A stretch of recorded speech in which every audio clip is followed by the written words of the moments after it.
Happy Friday. It is April 10th. I cannot believe it is already middle of April. We start back at school. Well, at school. We start back with school on Monday. 10 o'clock Monday morning, guys. 10 o'clock Monday morning. Google Meets from the Google Classroom link. Don't forget that. I will be there waiting for you all. But for now, it's read aloud time. So let's get on with it. I'll try to remember to actually post it on Friday this time instead of Thursdays that I posted this morning. Sorry. Chapter 13. We hire a new guide. Has anybody figured out the way that they're going to navigate the labyrinth? Anybody figure that out? You can't answer me. So hope you have. If you haven't, I hope you enjoy it. Trying something new, having my mic on my desk instead of on my face. Temujin is passing through. Right? Just passing through. I'll move the keyboard so he has a place to lay. And we will get on with the reading. Hours later, my raft washed up at Camp Half-Blood. How I got there, I have no idea. At some point, the lake water just changed to salt water. The familiar shoreline of Long Island appeared up ahead, and a couple of friendly great white sharks surfaced and steered me towards the beach. When I landed, camp seemed deserted. It was late afternoon, but the archery range was empty. The climbing wall poured lava and rumbled all by itself. Pavilion, nothing. Cabins, all vacant. Then I noticed smoke rising from the amphitheater. Too early for a campfire, and I didn't figure they were roasting marshmallows. I ran toward it. Before I even got there, I heard Chiron making an announcement. When I realized what he was saying, I stopped in my tracks. "Assume he is dead," Chiron said. "After so long a silence, it is unlikely our prayers will be answered. I have asked his best surviving friend to do the honors." I came to the back of the amphitheater. Nobody noticed me. They were all looking forward, watching as Annabeth took a long green silk burial cloth embroidered with a trident and set it on the flames. They were burning my shroud. Annabeth turned to face the audience. She looked terrible. Her eyes were puffy from crying, but she managed to say, "He was probably the bravest friend I've ever had. Then she saw me." Her face went blood red. "He's right there!" Heads turned. People gasped. "Percy!" Beckendorf grinned. A bunch of other kids crowded around me and clapped me on the back. I heard a few curses from the Aries cabin, but Clarice just rolled her eyes like she couldn't believe I'd had the nerve to survive. Chiron cantered over, and everyone made way for him. "Well," he sighed with obvious relief, "I don't believe I've ever been happier to see a camper return. But you must tell me—" "Where have you been?" Annabeth interrupted, shoving aside the other campers. I thought she was going to punch me, but instead she hugged me so fiercely she nearly cracked my ribs. The other campers fell silent. Annabeth seemed to realize she was making a scene and pushed me away. We thought you were dead, seaweed brain." "I'm sorry," I said. "I got lost." "Lost?" she yelled. 2 weeks, Percy. Where in the world—" "Annabeth," Chiron interrupted, "perhaps we should discuss this somewhere more private, shall we? The rest of you, back to your normal activities." Without waiting for us to protest, he picked up Annabeth and me as easily as if we were kittens, slung us onto his back, and galloped off towards the big house. I didn't tell them the whole story. I just couldn't bring myself to talk about Calypso. I'd explained how I'd caused the explosion at Mount St. Helens, got blasted out of the volcano. I told them I'd been marooned on an island, then Hephaestus had found me and told me I could leave. Magic Raft had carried me back to camp. All of that was true, but as I said it, my palms felt sweaty. "You've been gone for 2 weeks." Annabeth's voice was steadier now, but she still looked pretty shaken up. "When I heard the explosion, I thought—" "I know," I said. "I'm sorry. But I figured out how to get through the labyrinth. I talked to Hephaestus." "He told you the answer?" "Well, he sort of told me that I already knew. And I do. I understand now." I told them my idea. Annabeth's jaw dropped. "Percy, that's crazy." Annabeth sat back in his wheelchair and stroked his beard. "There is precedent, however. Theseus had the help of Ariadne. Harriet Tubman, a daughter of Hermes, used many mortals on her underground railroad for just this reason." "But this is my quest," Annabeth said. "I need to lead it." Chiron looked uncomfortable. "My dear, it is your quest, but you need help." "And this is supposed to help?" Please, it's wrong. It's cowardly. It's hard to admit we need a mortal's help, I said, but it's true. Annabeth glared at me. You are the single most annoying person I have ever met. Then she stormed out of the room. I stared at the doorway. I felt like hitting something. So much for the bravest friend she's ever had. She will calm down, Chiron promised. She's jealous, my boy. That's stupid. It's not like, Chiron chuckled. It hardly matters. Annabeth is very territorial about her friends, in case you haven't noticed. She was quite worried about you, and now that you're back, I think she suspects where you were marooned. I met his eyes, and I knew Chiron had guessed about Calypso. It was hard to hide anything from a guy who's been training heroes for 3,000 years. He's pretty much seen it all. We won't dwell on your choices. You came back. That's all that matters. Tell that to Annabeth. Chiron smiled.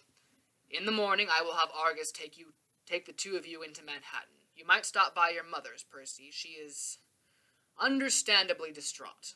My heart skipped a beat. All that time on Calypso's island, I'd never even thought about how my mom would be feeling. She'd think I was dead. She'd be devastated. What was wrong with me that I hadn't even considered that? Chiron, I said, what about Grover and Tyson? Do you think... I don't know, my boy. Chiron gazed into the empty fireplace. Juniper is quite distressed. All her branches are turning yellow. The Council of Cloven Elders has revoked Grover's searcher's license in absentia.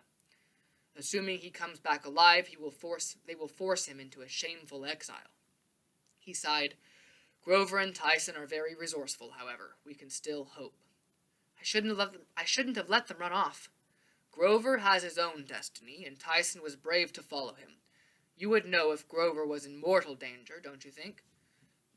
I suppose, the empathy link, but... There is something else I should tell you, Percy, he said. Actually, two unpleasant things. Great. Chris Rodriguez, our guest. I remembered what I'd seen in the basement. Clarice trying to talk to him while he blabbed about the labyrinth. Is he dead? Not yet, Chiron said grimly. But he's much worse. He's in the infirmary now, too weak to move.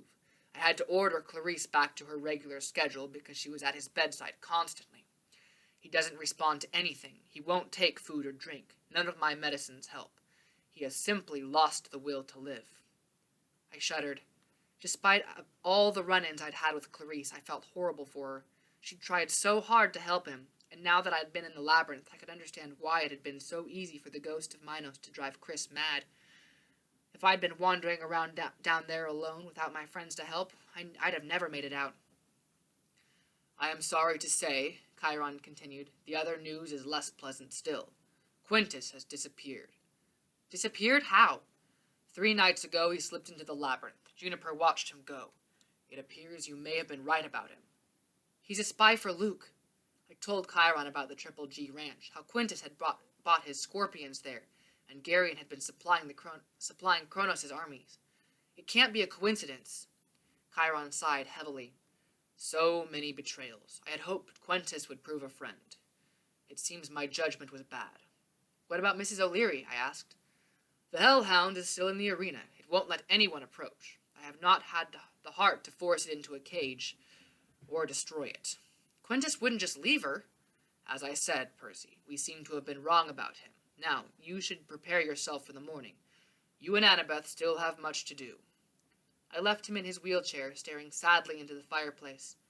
I wondered how many times he'd sat there, waiting for heroes that never came back. Before dinner, I stopped by the sword arena. Sure enough, Mrs. O'Leary was curled up in an enormous black furry mound in the middle of the stadium, chewing half-heartedly on the head of a warrior dummy. When she saw me, she barked and came bounding toward me. I thought it was dead meat. I just had time to say, "Whoa!" before she bowled me over and started licking my face. Now, usually, being a son of Poseidon and all, I only get wet if I want to, but my powers apparently did not extend to dog saliva, because I got a pretty good bath. "Whoa, girl," I yelled. "Can't breathe, let me up!" Eventually, I managed to get her off me. I scratched her ears and found an extra gigantic dog biscuit. "Where's your master?" I asked her. "How could he just leave you, huh?" She whimpered like she wanted to know that too. I was ready to believe Quintus was an enemy, but I still couldn't believe why he'd leave Mrs. O'Leary behind. If there was one thing I was sure of, it was that he really cared for his mega-dog. I was thinking about that and toweling off the dog spit when a girl's voice said, "You're lucky she didn't bite your head off." Clarice was standing at the other end of the arena with her sword and shield. "Came here to practice yesterday," she grumbled. "Dog tried to chew me up." "She's an intelligent dog," I said.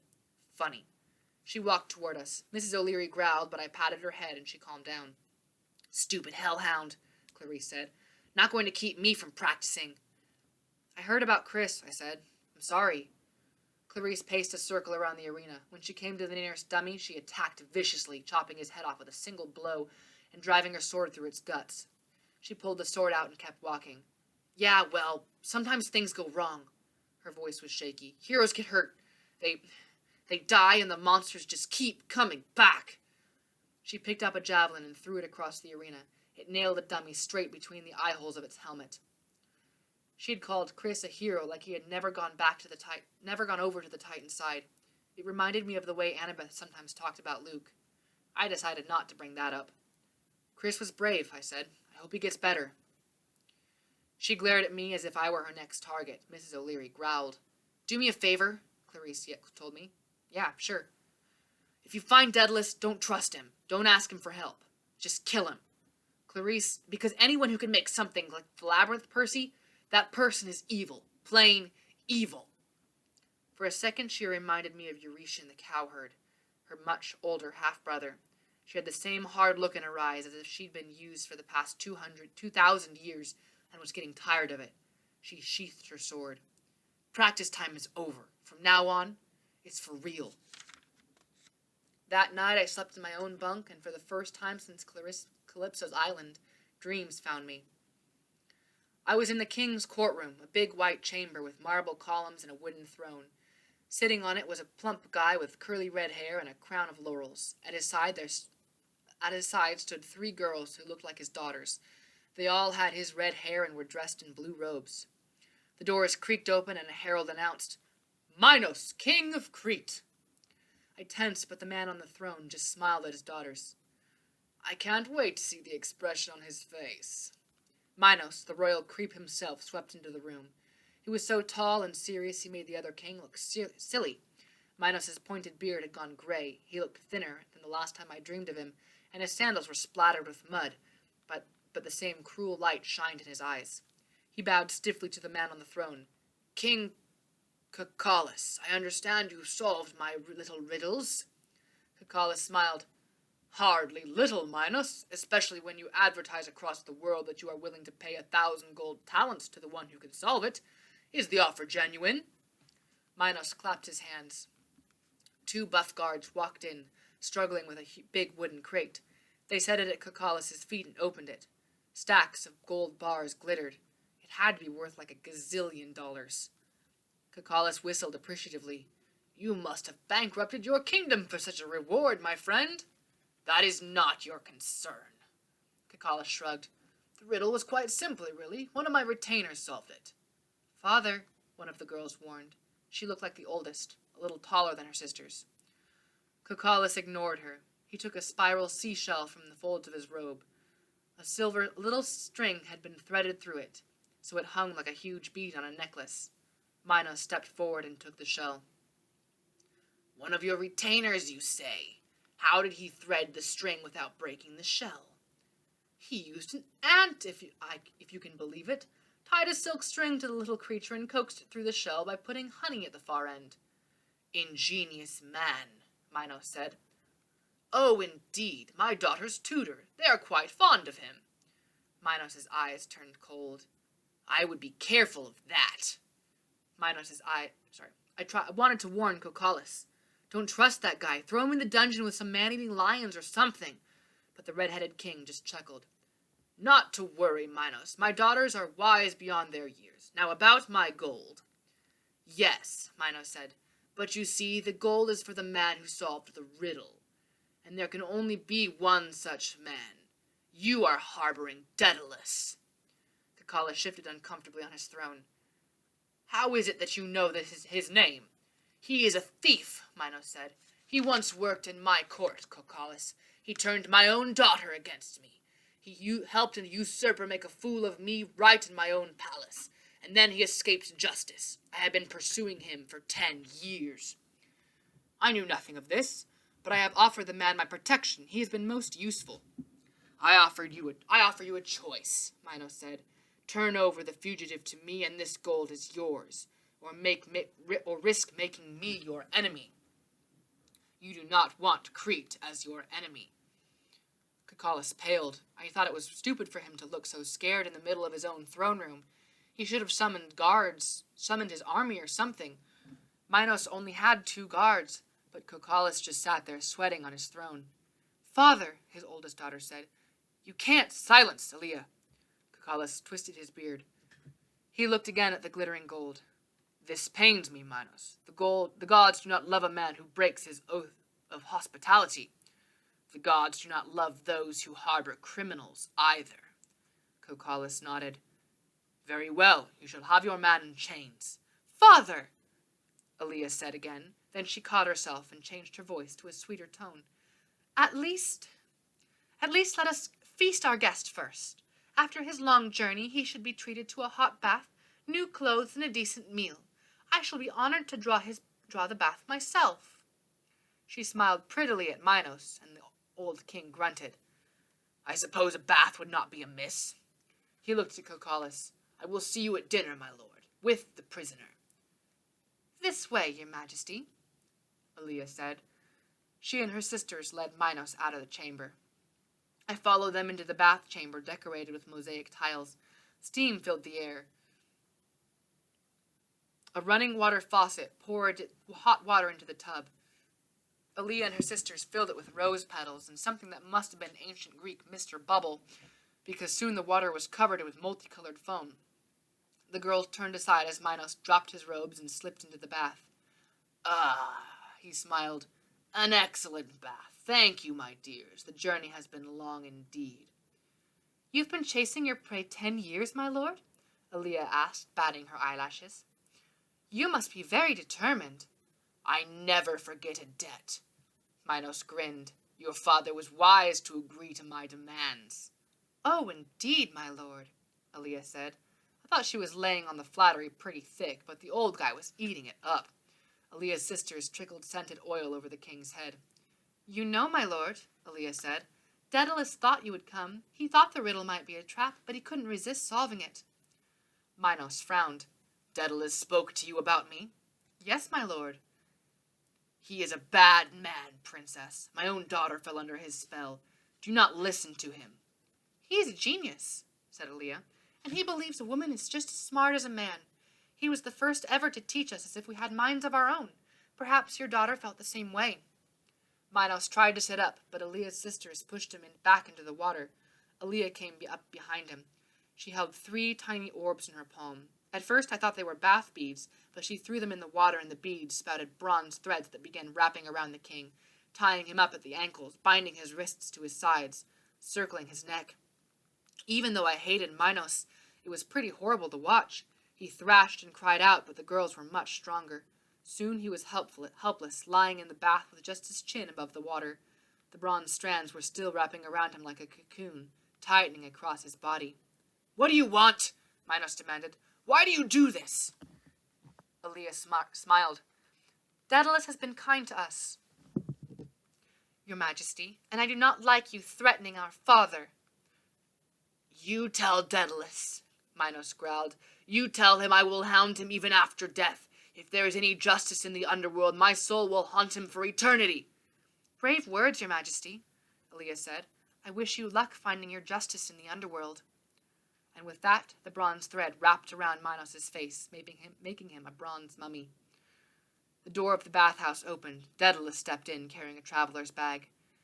He trimmed his hair short. His beard was pure white. He looked frail and sad, but he reached down and touched the mummy's forehead. The threads unraveled and sank to the bottom of the tub. There was nothing inside them. It was as if King Minos had just dissolved. A painless death, Daedalus mused. More than you deserved.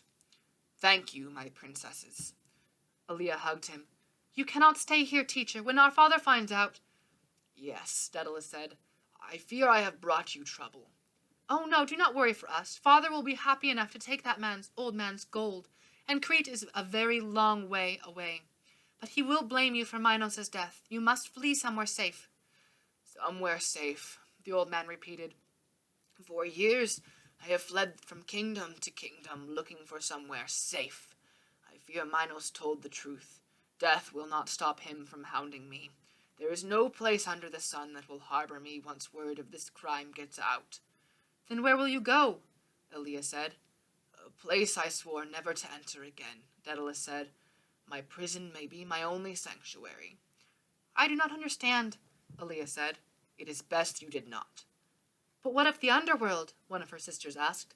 Terrible judgment will await you. Every man must die. Perhaps, Daedalus said.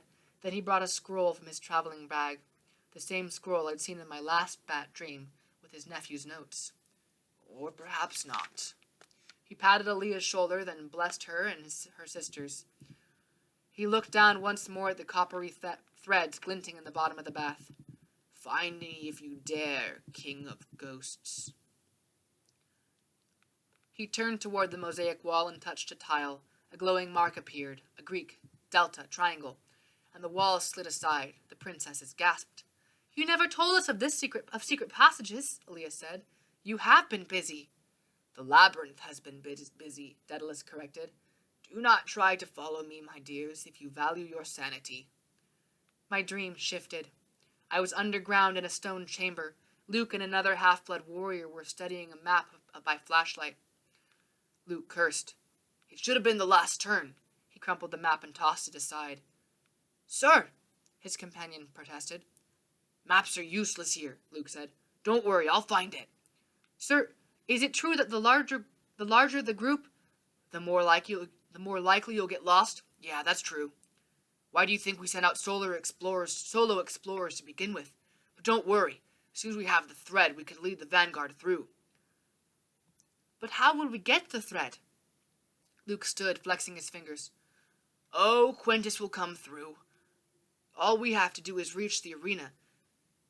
And it's at a juncture, impossible to get anywhere without passing it. That's why we must have a truce with its master. We just have to stay alive until... Sir! A new voice came from the corridor. Another guy in Greek armor ran forward, carrying a torch. The Dracaena found a half-blood! Luke scowled. Alone? Wandering the maze? Yes, sir. You'd better come quick. They're in the next chamber. They've got him cornered. Who is it? No one I've ever seen before, sir. Luke nodded. A blessing from Kronos. We may be able to use this half-blood. Come. They ran down the corner, and I woke with a start, staring into the dark. A lone half-blood wandering the maze. It was a long time before I got to sleep again. The next morning, I made sure Mrs. O'Leary had enough dog biscuits. I asked Beckendorf to keep an eye on her, which he didn't seem too happy about. Then I hiked over Half-Blood Hill and met Annabeth and Argus on the road. Annabeth and I didn't talk much in the van.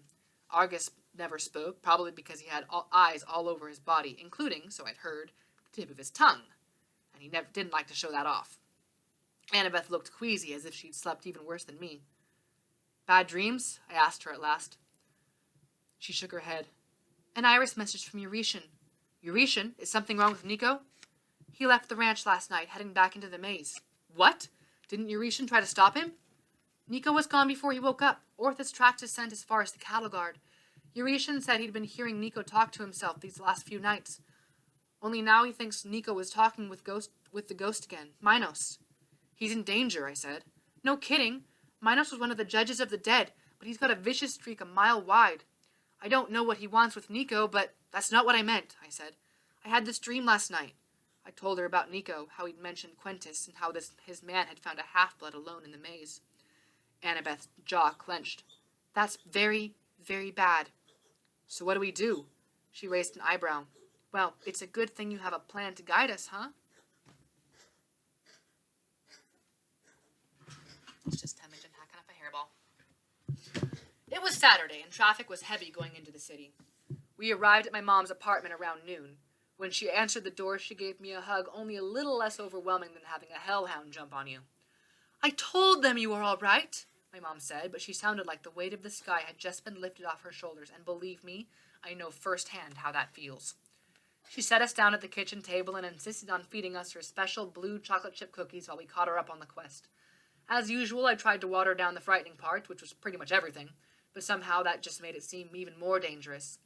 When I got to the part about Gary and the stables, my mom pretended like she was going to strangle me. I can't get him to clean his room, but he'll clean 100 tons of horse manure out of some monstrous stables? Annabeth laughed. It was the first time I'd heard her laugh in a long time, so it was nice to hear. So, my mom said when I was done with the story, you wrecked Alcatraz Island, made Mount St. Helens explode, and displaced 500,000 people, but at least you're safe. That's my mom, always looking on the bright side. Yep, I agreed. That pretty much covers it. I wish Paul were here, she said half to herself. He wanted to talk to you. Oh, right, the school. So much had happened since then I'd almost forgotten about the high school orientation that good. The fact that I'd left the band hall in a flame and my mom's boyfriend had last seen me jumping through a window like a fugitive. What did you tell him? I asked. My mom shook her head. What could I say? He knows something is different about you, Percy. He's a smart man. He believes you're not a bad person. He doesn't know what's going on, but the school is pressuring him. After all, he got you admitted there. He needs to convince them the fire wasn't your fault, and since you ran away, that looks bad. Annabeth was studying me. She looked pretty sympathetic. I knew she'd been in similar situations. It's never easy for a half-blood in the mortal world. I'll talk to him, I've promised, after we've done with the quest. I'll even tell him the truth if you want. Mom put her hand on my shoulder. You would do that? Well, yeah. I mean, he'll think we're crazy. He already thinks that. Then there's nothing left to lose. Thank you, Percy. I'll tell him you'll be home. She frowned. When? What happens now? Annabeth broke her cookie in half. Percy has this plan. Reluctantly, I told my mom. She nodded slowly. It sounds dangerous, but it might work. You have the same abilities, don't you? I asked. You can see through the mist. My mom sighed. Not so much now. When I was younger, it was easier, but yes, I've always been able to see more than was good for me. It was one of those things that caught your father's attention when we first met. Just be careful. Promise me you'll be safe. We'll try, Miss Jackson, Annabeth said. Keeping your son safe is a big job, though. She folded her arms and glared out the kitchen window. I picked up my napkin and tried not to say anything. My mom frowned. What's going on with you two? Have you been fighting? Neither of us said anything. I see, my mom said, and I wondered if she could see through more than just the mist. It sounded like she understood what was going on with Annabeth and me, but I sure as heck didn't.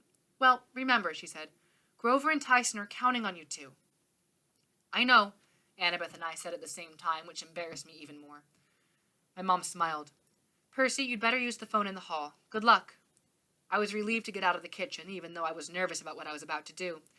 I went to the phone and placed a call. The number had washed off my hand a long time ago, but that was okay. Without meaning to, I'd memorized it. Do you know what we're doing now? Do you know now? Do you know now? We arranged a meeting in Times Square. We found Rachel Elizabeth Dare in front of the Marriott Marquis, and she was completely painted gold. I mean, her face, her hair, her clothes, everything.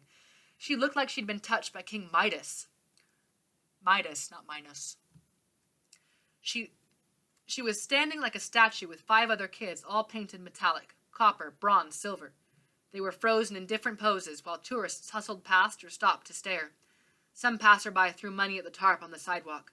The sign at Rachel's feet said, Urban Art for Kids, donations appreciated. Annabeth and I stood there for 5 minutes, staring at Rachel, but if she noticed us, she didn't let on. She didn't move or even blink that I could see. Being ADHD and all, I could not have done that.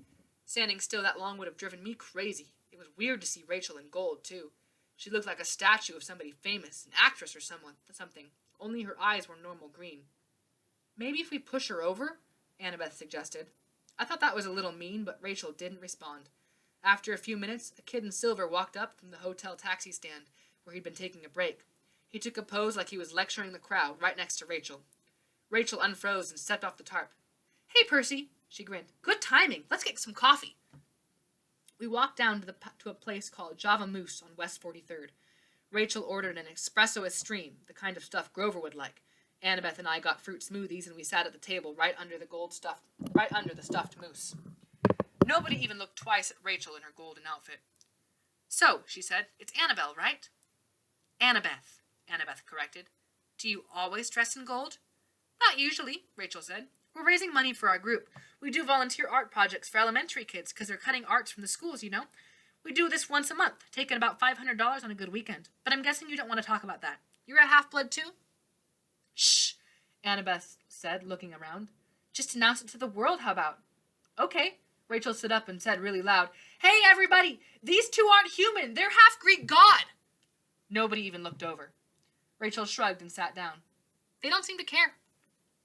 That's not funny, Annabeth said. This isn't a joke, mortal girl. Hold it, you two, I said. Just calm down.